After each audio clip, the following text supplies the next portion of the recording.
You're good. Okay, there we go. Yeah, I saw my mic was muted there, but yeah. What's going on, guys? Welcome back to the channel, or if you are new here, welcome. I am Michael, the Wolfman, and we have been delaying. Unfortunately, it will go back to just being week to week, but the Oscars, of course, as some of us who run an awards talk show here, was extremely important for us. So we dedicated last week to the Oscars. So we weren't really able to do episode 3 for you guys. And then episode 4 was this week. So we are getting around to doing the after show now about it today, about both episodes. We're just going to break them down, talk about them, and then we'll actually do them week to week and after show style coming up, because we don't have any other award shows coming up. So that's, and I'm pretty excited because, alliances have been made. War has broken out. There's a lot of interesting, very for the finale. I will be rewatching it because I feel like I'm missing a lot. Yeah, I definitely can see that, because it's a very hard show to follow. I've had to rewind it multiple times to see it. And one of my really close friends who spent the night with me last night, he was, I saw him today because I had to go out to an appointment, and then I saw him today watching some Shogun. I got to see a little bit of the older episodes again with him, which was pretty cool. So does it make sense a lot more the second time around? Or yeah, when you watch it the second time around, it definitely all starts to tie together and such. And and it's almost, I would say it is a lot like season 1 of Game of Thrones. For season 1 of Game of Thrones, I was sort of the same way, where the very first time I watched it, I was like, I don't really know what's going on here. There's all these houses, there's all these other I was like kind of lost and confused. Yeah. And then now it's like, and then after I rewatched Game of Thrones season 1 for the final season, all of it started to really make a lot more sense. So, so we'll definitely go back whenever we do our entire series review at the end of the episode. We'll at the end of episode 10, we will go back and just be able to do our series review in that way. So I'm a Shogun right now too. You're a Shogun right now? Look where yeah, you are. Yeah, because you're on the horse. Yeah. But man, I we'll get into Toranaga here in just a second, because Toranaga has caused some shit and it's kind of crazy. But right now we will break down episode 3, which episode 3, I have it here, that in this episode, John Blackthorne, he escapes death again. He's always finding a way to get out of these critical situations where he's like about to die or something. And I find it very interesting. It's almost like Jack Sparrow in a way. Just without the goofy, just less annoying and without the goofiness of him. But Pirates 1, though, he did it in a way that was like this. Yeah. In the first Pirates, he did it in a way a lot like this, where it was like Pirates 2, 3, 4. Not so much. But so pretty much. Okay, what the biggest thing I realized about this is, though, too, and then tying into the first Pirates, see what it is? What? Okay, it was an accident every time, right? Yeah. But it was a calculated accident. Oh, okay. He figured, there was multiple ways to escape, and then, I'll make it look like an accident. Oh, that's a good point. Yeah. Because we're just coming off of what happened with last week's episode, or not last week's, but the episode 2. We're just coming off of that, where the assassins came in there, wrecking shop, trying to kill John Blackthorne, and he is able to get out of that because Toranaga killed the other people. He killed the assassin, and so pretty much Toranaga's Christian rivals want Blackthorn executed by any means necessary, and because they don't trust him, he's not from their culture. He thinks that the fact Toranaga is even trying to build an alliance with him right now is going to be dangerous, and it is a dangerous situation for Toranaga. But all this chaos, it means there's extra wiggle room there. So, and his 4 enemies are aligned against him, so he needs to create some discord. Yeah. And high risk is high reward in that case. So so Toranaga is in a situation here, and then he asks Kashigi Yabashigi to hide Blackthorn in his own territory while he investigates who hired the assassin.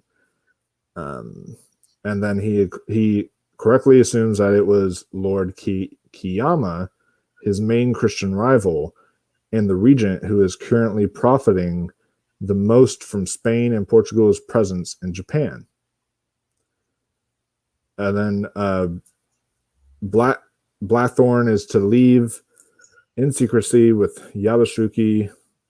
Lord Ishido arrives, and a whole another mess happens. And so, of course, there was that great scene where the samurai pretty much sacrifices his life to get them all out of there on the boat. He's not able to join them. They're all going together, and he fights them all like a badass. And you never saw his dead body, so he might still be alive, which is something interesting. He just ran into the house with a bunch of other people with swords. So it's so all that happened, and then of course the whole ship battle happened. This episode was a lot more action packed. Yeah. The ship battle happened, and in a way it made Toranaga respect Blackthorn. That Blackthorn was even granted with like his own Japanese kind of name for himself, because like his own kind of name from Toranaga, and there was this, and he's able to join them again on their crusade. And then by the end of the episode, you have what might be my favorite moment of the episode, which is that tender moment of finally in a world full of just depressing warfare and just a bunch of political strife. Strife. Okay. Yeah. STRIFE.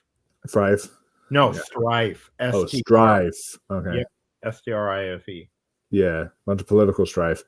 It's refreshing to see something like that scene of him teaching Toranaga how to dive into the water and stuff. I don't know if it was this episode or this episode 4, but you know what one of my favorite moments was?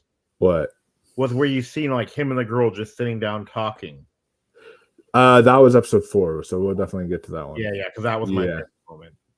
Yeah, that was great. I think I know who's going to die based on episode 4 too. Oh yeah, definitely. His friend's going to die. The one that you're talking about, the goofy one, the Portuguese friend, yeah, probably. But I found it interesting because there was when I was rewatching it today, I found it interesting that his Portuguese friend, who he literally saved his life, he saw him at the bottom of that rock bed and was trying to throw the rope down there, but of course the other guy had to show off, and so he gave him the rope, and that whole mess that happened in episode 1, I think it was, either episode 1 or 2, but he was during that whole scene, he saves his life, and then his Portuguese friend mentions later on, like, yes, he has to die because of this and this, and I was like, wow, so you literally just completely betrayed him, even though he completely saved your life. So it's very interesting how all this backstabbing just happens, and yeah, it was a great episode. I thought this was really the turning point for the show, where, I mean, I already loved the first 2 episodes, but they were like set up, and I felt like, especially in a way, this is still set up, because I feel like episode 4 now is where things are kicking off after what happened at the end of episode 4. So oh, you are muted, Ross. Yeah, I'm not rewatch it, yeah. Pulling a Steven Shepard. So yeah, or yep. But yeah, so that was great, and yeah, my favorite moment of this episode was definitely that. And then with episode 4, which is the episode that just recently dropped on Hulu, this one is I'm just trying to see if I have the right notes that I had down, because I have the episode 3 and episode 4 notes right beside each other, but yes. So here it says, yeah, that Blackthorn and Tornaga, they formed an unlikely friendship, which is really something I wasn't really expecting, which it was really cool to see. And it says Tornaga wishes Blackthorn's knowledge and Protestant views to shake up his Christian opponents, while Blackthorn seeks to rout those same politicians from Japan in order to reestablish trade relations with his own country. Plus, he also wishes to stay alive in any way he can. And by the end of episode 3, as we saw, after Tornaga gives Blackthorn an honorary Japanese name and job his army, he seemingly is best buds. They even take a swim together. But Tornaga doesn't have much time to spend with Blackthorn because, as we saw in episode 4, he leaves on some other mysterious business. So, but this departure angers Yabashuki as well as his nephew Omi, who rules in his place while his uncle was away in Osaka. And I think Yabashugi is his son, which is the one that causes all the shit to break down.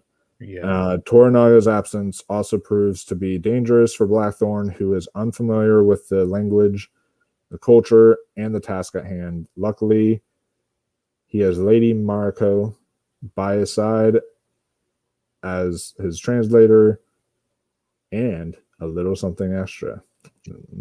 So, and then, yeah, if you didn't guess it by now, pretty much Blackthorn and Mariko are about to fall in love. We talked about this. They're having a romance spark with each other.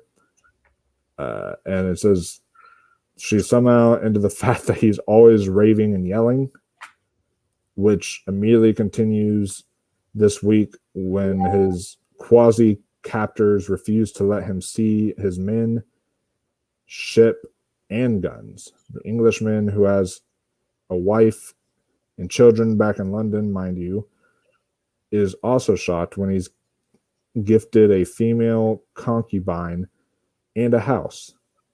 On top of everything, Toranaga asked him to teach his son Yoshi Nagakato the art. Yoshi was his son's name. But, hold on 1 second, okay? Yeah, you're good. Art of European warfare, which he knows nothing about. Blackthorn also finds out that his honorary Japanese name, Hamato, means guardian of the banner. So a lot of pressure on him. So in between his flirt sessions, Blackthorn and Mariko both get to work. He convinces Toranaga's son, Yabashuki, and his nephew, Omi, that the only thing he really knows how to do is sail ships and fire naval cannons. He hits targets a football field's length away with cannon fire immediately impressed. The army begins training with their new weapons. Meanwhile, we learn that Mariko is still uncertain that whether or not her husband, Bintaro, who you haven't really seen at all on the show, really, survived last episode's harbor attack.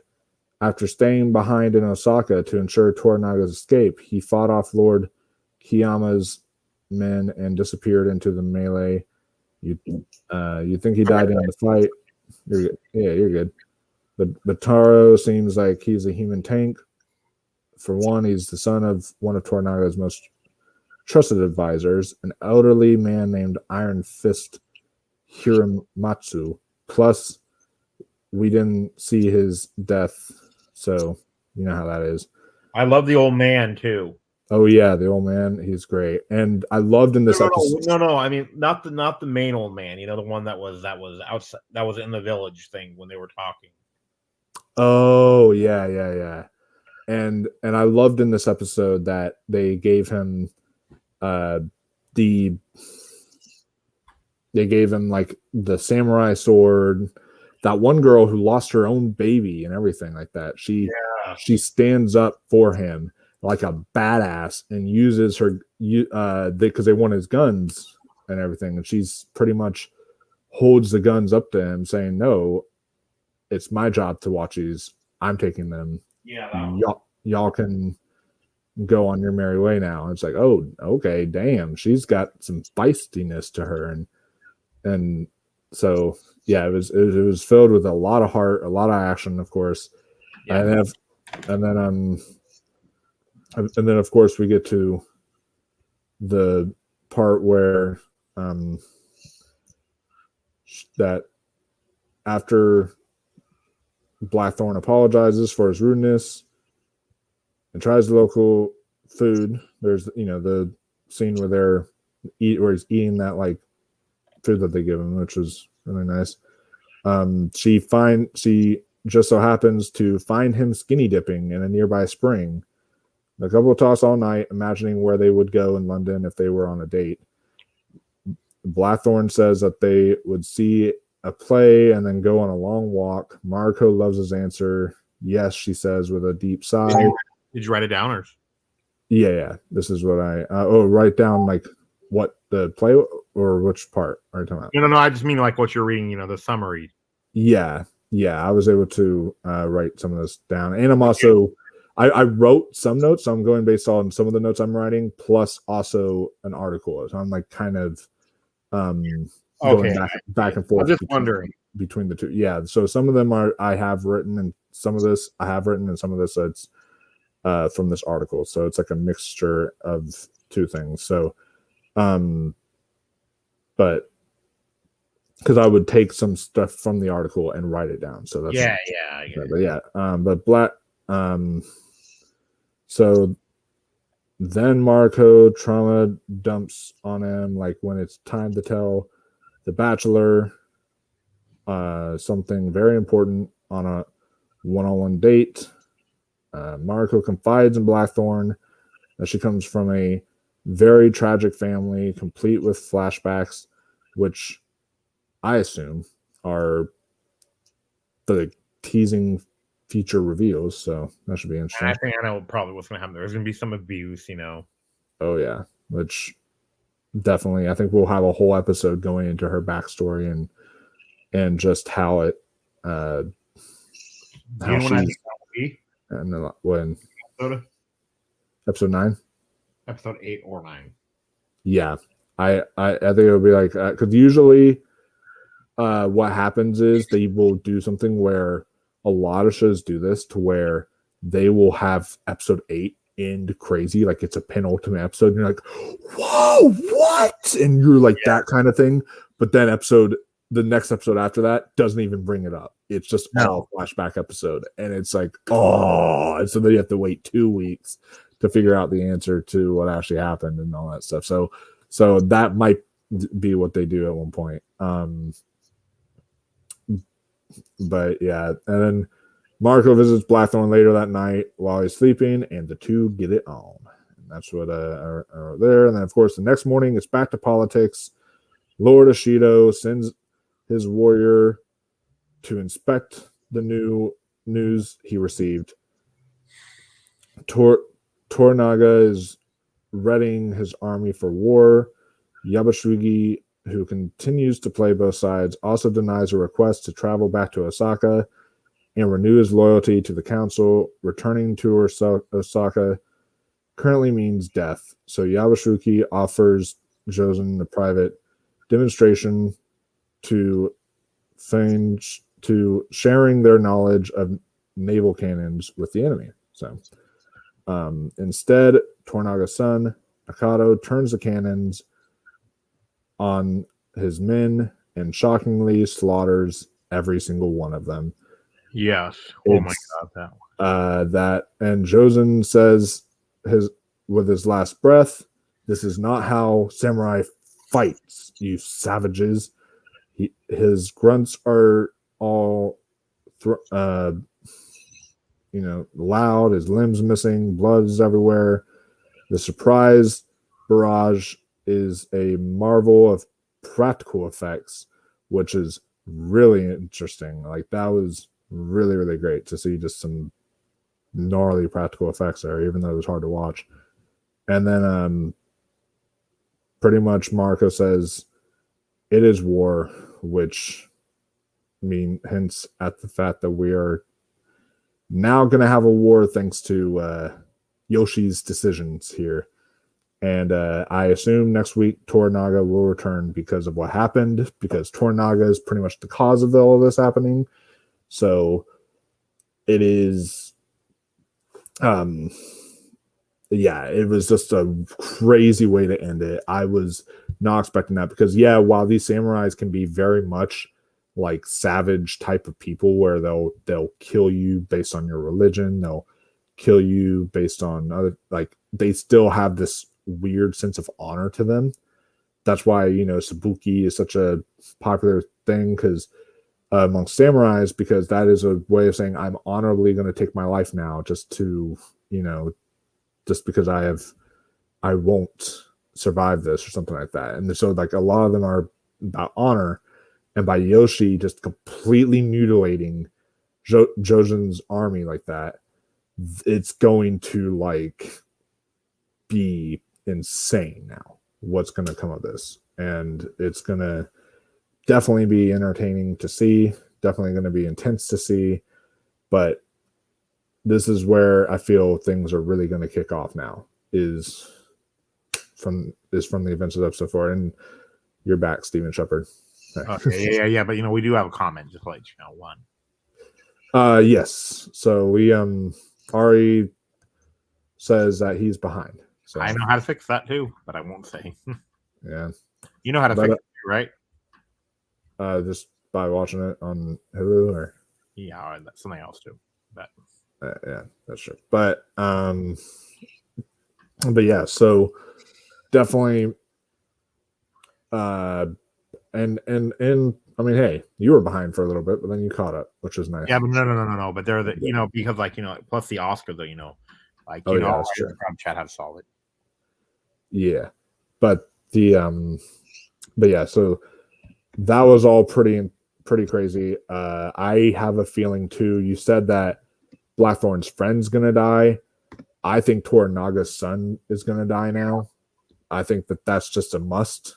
I think something has to happen there, like, because whether it's from Yabashiki or what, I think that is just, he has to die now. Something has to happen, because there's no way that he's going to get away with completely mutilating him. And especially because he got the last blow. He's like, he let the samurai suffer right before he slices his head off. And it's just like, so it's, there's going to be a lot of mess to happen here. And then, of course, I feel like there's definitely going to be an interesting turn of events. I feel like, how do you feel Toranaga is gonna react to if he finds out that Blackthorn and Mariko have been sleeping together. Oh, they've been. If you know about this whole like like ancient Japanese culture stuff, like if you know Japanese culture at all, Yeah. I mean, like back then and stuff, like they're actually to be extremely racist. Oh yeah, for sure. Yeah. And so I think that and because the fact that no one really knows if her husband's dead or not, there is a chance that if her husband's alive, there's that thing of breaking the loyalty to the one that she is with, and it's like, so Toranaga may not respect that, and it'll be interesting. I don't know who would get more in trouble, whether it be her or Blackthorn, but it would be, I think both in their own way, though. Yeah, I think so too. So that should that'll be interesting just to see how Toranaga, what he has in store for both of them once he finds out. And then, because even though him and Blackthorn have been growing this unlikely friendship together, there's still that sense of trust issues between the two of them. They're because they're both from different cultures, they're both from different backgrounds, they both seem to still think the other one's a little fishy. So we'll see what happens there, but I think that Blackthorn at least is definitely getting more respected amongst the community because of how, what he was able to do with the cannons and working with Toranaga's men. So that was really good. But and then of course, the romance that's sparking here, I think that they have great chemistry together. I think it was really, I thought it was really delightful. I'm liking this actress a lot more in this than I liked her in the Godzilla show she was in, Monarch. But he's way better in this. Oh yeah, definitely. So maybe it's the writing. I think it is. I think it's that too. That show was okay. It was. When the show was good, it was great. But then when it was bad, it was really bad. Yeah, I agree. But the finale was great. The finale was really good. Although I'm confused, and I feel like it's, been enough time to talk spoilers. I don't know why Godzilla was just automatically appeared in that portal area that they had. Like he just automatically appears there, and then what? He's gonna pop back out of the portal after. What do you think about the King Kong? Talking about mainly. Yeah, that part is cool. I just was like, that was my one issue with the finale that I had, but everything else was pretty interesting. And the fact, like the reveal of like them finding the girl and such, that was pretty cool. But and then like the whole how they explain, like how Kurt Russell's kind of young, even though that he'd be over almost 100 years old. Yeah, that was like a Captain America kind of situation. You think he'll be back? I do too. Yeah, I don't think they'll keep him. I don't think they'll keep him gone. He's Kurt Russell. Like, no. If it was Wyatt Russell, then I'd say sure, maybe he won't come back, but it's Kurt Russell. Like, I cannot wait though to see his new movie, but you're probably not going to go see it, huh? Wyatt Russell's movie coming out soon. Which one is it? Oh, the Marvel one. Oh, is it the Captain America? No, the Thunderbolts. Thunderbolts. Oh, okay. Yeah, I'm not really. The only MCU movie I really plan on seeing right now is Deadpool 3, but all the other ones to me are just. Kevin Feige's taking control again, so I think it'll be pretty good. It is. I think it'll be a long time. And Deadpool 3, I think, might be an example of it, but it's just going to be a little while to right the wrongs of Bob Chapek. Yeah, but okay, but do you know who's part of the Thunderbolts team though? Who? Okay, you've got I know the Florence Pugh is. Elaine from Seinfeld. You remember her? Oh yeah. Ghost is coming back from Ant-Man and the Wasp. You got Red Guardian. Oh yeah, Red Guardian. I remember. Yelena. Yeah, Yelena. Bucky, nice. And then you've got Captain America, John something, Yeah. and Taskmaster. Oh Maybe, boy. maybe they might redeem her. I don't mean like make her a good villain. Yeah, maybe. I'm hoping. He was directing it too. But if it has a good director behind it, good writer, then maybe. But okay, I'm kind of excited. Yep. Why? Who's directing it? His name is Jay Schreier. Jay Schreier. Did you ever see the movie? Okay, did you ever see the movie Robot and Frank? Oh, I know for a fact I've heard of it. Yeah. In Paper Towns, he also did. Paper Towns. I saw. Okay, yeah, that wasn't bad. That was good. That was fun. Yeah. But yeah, so overall, what did you think of episode 4? I liked it a lot. Like it was better than I thought it would be, but I have to rewatch it because like I get lost, and sometimes I'm watching, when I'm tired, so I'll be half asleep. Yeah, I literally when I was rewatching episode 2 today, there were scenes I don't even remember, and then I remember that when I saw episode 2, I literally dozed off for like a good like 5 minutes, and you can't do that on this show. And I was like, oh shoot. So so it was good to rewatch episode 2 again, where I didn't have to doze off this time around. But yeah, it's it'll be interesting to revisit it and see just once we rewatch it all, just see how it all holds up. But right now I'm loving this show. I'm loving the political nature of it. The action is so top notch in this show right now. Between episodes 3, where they have that intense action scene in the woods with like all the arrows flying at them and all that cool stuff, to the battleship scene in episode 3, to now the final showdown that happened here in episode 4. Like, there's a lot of great action, a lot of great heart in the show. Way more heart than I was expecting. I was not expecting the heart of like, Mariko and Blackthorn just simply talking and her catching him naked, and that whole conversation they had, and then the heart of him teaching Toranaga how to swim and how to dive and all that stuff. Like, yeah, it was, and all that kind of stuff. So it's it was all just it's definitely way more than I was expecting. Yeah. And I can definitely tell where all the value of the show went, all the production value, the cost of it. A lot of times when I watch things, it's sort of like, okay, how did like, for example, how did Madam Web cost $80 million to make? Yeah, I want to talk about Madam Web after the stream, though. Have you watched it? No, but I have an idea. Oh, okay, yeah, definitely. Let me know once we're done here. But yeah.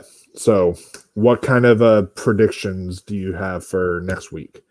I don't know next week. I'm gonna have to rewatch this, if I have time. But I just feel like this would you could find out how mad he's gonna be mad. I think though, the guy, I forget his name, but yeah, I think he's going to be mad. Obviously, I think yeah, what's his name? Yeah, Yabashigi. I think he is also going to be mad. I think he's not going to be happy with the way things. Was it episode 3 or 4 when that old man and the girl got together? Was that episode 3 or 4? That was episode 3, I believe. Episode 4, though, episode 4, though, the creepy guy, the guy that pissed all over Blackthorn. Yeah, he got together with that girl, and of course, it all happened. All of what happened because of a freaking manipulative woman. That's what happens. You get manipulative women to tell you like, oh, you're like better than Toranaga will be. You're better than all these other people. And of course, he's able to then completely take things on in his own hands, and stuff like this is what happens. So it's so that's something very interesting. I just found interesting, and I think it's the same girl that hooked up with the old man. She's been kind of whoring around with everyone. I think it is. But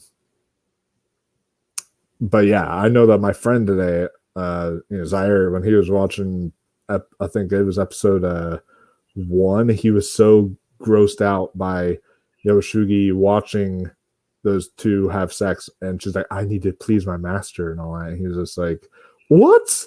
He's like, who does this and all that stuff. You gotta record his reactions sometimes. I should, yeah, because it was is it comedy? Oh yeah, for sure.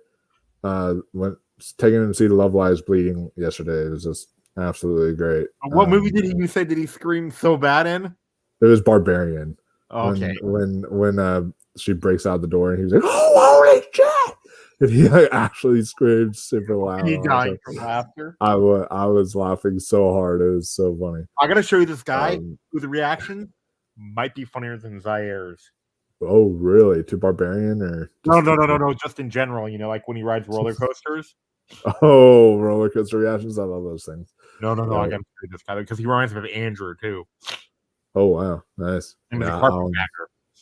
Oh, are you talking about the guy that did the that you sent me the did the SeaWorld thing? Cool. Yeah. Did you look at him at all or no, I haven't had time yet today, but once I get home from my movie tonight, I'll definitely look into that and check it out. Yeah.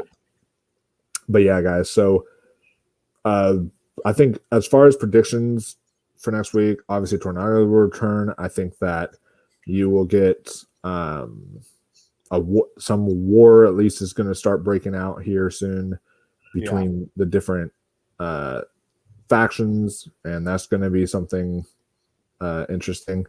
And then I think obviously Mariko and Blackthorn's romance is going to get found out about, and Toranaga I don't think is going to support it, so that should be interesting.